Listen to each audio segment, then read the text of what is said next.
Now look, as a Victorian born and bred and someone now who lives in the inner city of Melbourne, it's hard not to despair over a state that's both broke and broken. Victoria's crime crisis isn't getting any better. Just in the space of 48 hours at the start of the week, there was a string of violent incidents in Melbourne, including a knife attack. There are, of course, growing calls for intervention from the Victorian government. Yet the Premier, Jacinta Allen, she insists that everything is fine. Do you remember what it felt like to walk through the laneways of Melbourne and feel the buzz, the energy, the creativity? To know without a shadow of a doubt that you were living in the best city in the world? It wasn't just a slogan, it was a fact. For 7 consecutive years, from 2011 to 2017, Melbourne was officially ranked the world's most livable city. The undisputed champion. We had it all: the culture, the sport, the coffee, the safety. It was a city that worked, a city you were proud to call home. Now, what is it? What have they done to our city? The laneways are filled with graffiti and empty shops. The streets feel unsafe. The energy has been replaced with anxiety. The pride has been replaced with anger. The world's most livable city has become a case study in urban decay. This was not an accident.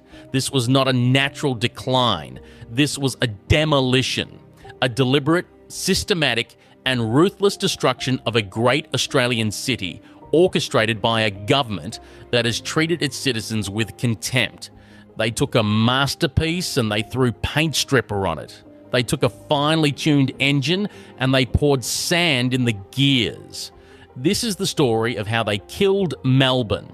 And it is a story that every Australian needs to hear, because if they can do it to Melbourne, they can do it to your city too. We are the resistance, and we refuse to let them memory hole what they did. We refuse to let them pretend that this is normal. To fight this narrative, to keep the truth of Melbourne's destruction alive, we need your help. The mainstream media, which cheered on the very policies that ruined this city, will not tell this story. We will. By joining our Patreon, you are funding the truth. You are helping us expose the corruption and incompetence that led to this tragedy. The link is in the description, because we cannot let them get away with it.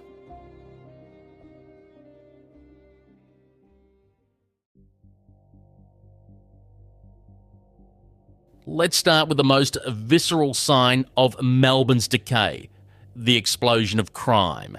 It used to be a city where you felt safe walking home at night. Now it's a city where you check the news for the latest carjacking or home invasion. Crime rates across Victoria are reaching staggering levels according to the latest statistics. It shows a dramatic rise in offences over the past year, while child offenders make up around 60% of robberies, leading to thousands of arrests. The statistics are not just numbers. They are a record of a city losing control. In the year to June 2025, Victoria recorded the highest number of criminal incidents on record. Total offences surged by over 15% to more than 638,000. That's not a blip. That's a crime wave. And it's not just petty crime. Vehicle theft in Victoria is up a staggering 56% in a single year. We are the only state in Australia where car theft is rising. In every other state, it's falling. Thefts from cars are up 42%. In the CBD, something is stolen from a car every 4 hours. This is not normal. This is a sign of a city that has lost its way. But it gets worse. The rise in violent youth crime has turned Melbourne's suburbs into a playground for teenage gangs. Nightly home invasions, dozens of carjackings every week. For months, the government did nothing until the public outrage became so deafening that they were finally forced to act. But the damage was already done. The sense of security that underpins a civilized society has been shattered. And who is responsible for this? The data shows that a tiny cohort of just 5,400 repeat offenders are responsible for 40% of all crime. These are criminals who are known to the police, who are repeatedly arrested and who are repeatedly let back out onto the streets by a justice system that has been deliberately weakened. The government's bail reforms in March 2024 made it even easier for criminals to get back on the street. This is not a failure of the system. This is the system working as designed. It is a deliberate choice to prioritise the rights of criminals over the safety of law-abiding citizens. They have created a revolving door justice system where the police arrest them, the courts release them, and you, the law-abiding citizen, are left to deal with the consequences. It is a philosophy of governance that is fundamentally broken, a philosophy that has turned Melbourne into a city where criminals are emboldened and citizens are afraid. How did we get here? It all goes back to one man and one number, Dan Andrews and 262.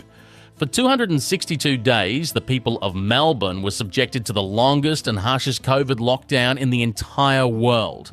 Not just in Australia, but in the world.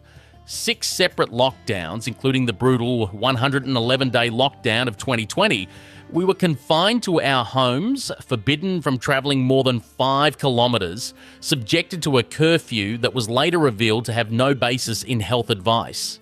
Our children's playgrounds were taped off like crime scenes. Our small businesses were destroyed. Our mental health was decimated. This was not about public health. This was about control.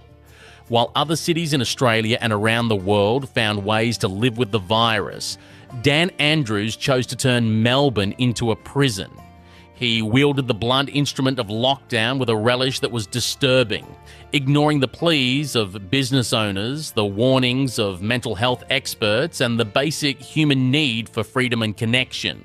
The economic and social consequences of this decision are still being felt today. The CBD, once the vibrant heart of the city, is a shadow of its former self. The work-from-home culture that was forced upon us has become permanent for many, hollowing out the city centre. The empty shops, the police signs, the graffiti. This is the legacy of the 262 days.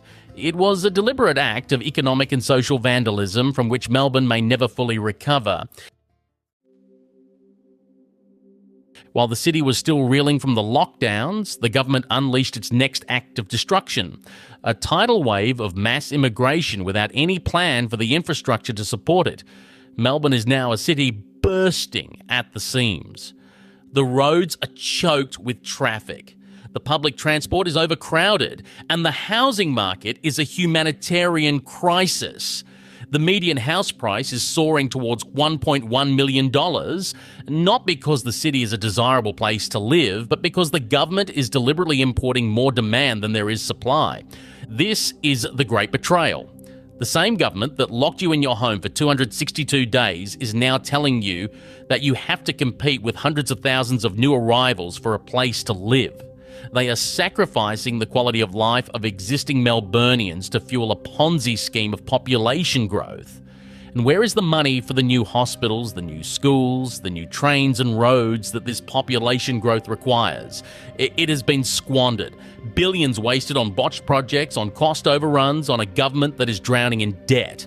Victoria now has the highest debt of any state in Australia. The Labor government today handed down a budget which shows net debt for a state, mind you, expected to hit nearly $200 billion by 2029.